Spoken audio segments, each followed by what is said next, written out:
বাংলাদেশ জাতীয় দল ৮ নং হাসদাবাড়ি পৌরসভা কর্তৃক আয়োজিত আজকের এই গণসমাবেশের সম্মানিত সভাপতি হাসদাবাড়ি পৌর বিএনপির আহ্বায়ক জনাব ইসমাইল হোসেন,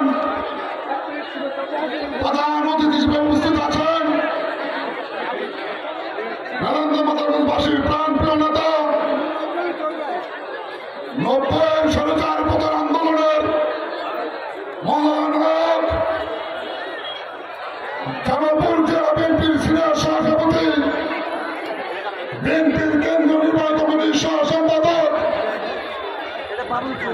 নারায়ণগঞ্জ মাদারগঞ্জ বিএনপির অভিভাবক, নারায়ণগঞ্জ উপজেলা বিএনপির আহ্বায়ক, আমার রাজনৈতিক অভিভাবক জনাব মুস্তাফিজুর রহমান বাবুল ভাই সহ হাসদাবাড়ি পৌর বিএনপির বিভিন্ন অঙ্গ সংগঠনের নেতৃবৃন্দ, নারায়ণগঞ্জ উপজেলা বিএনপির নেতৃবৃন্দ, নারায়ণগঞ্জ পৌর বিএনপির নেতৃবৃন্দ, নারায়ণগঞ্জ থেকে আগত বিভিন্ন অঙ্গ সংগঠনের নেতৃবৃন্দ, সবাইকে জানাই গণতন্ত্র জাতীয়তাবাদী দল নারায়ণগঞ্জ উপজেলা শাখার পক্ষ থেকে সংগ্রামী শুভেচ্ছা অভিনন্দন।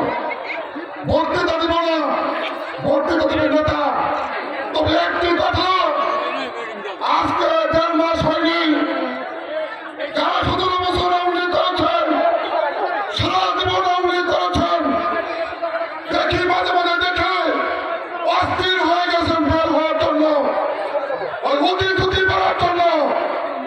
নারায়ণগঞ্জে মাদারগঞ্জে কোন জায়গায় আওয়ামী লীগ করা করেন, এত তাড়াতাড়ি উঠি টুটি মারেন না।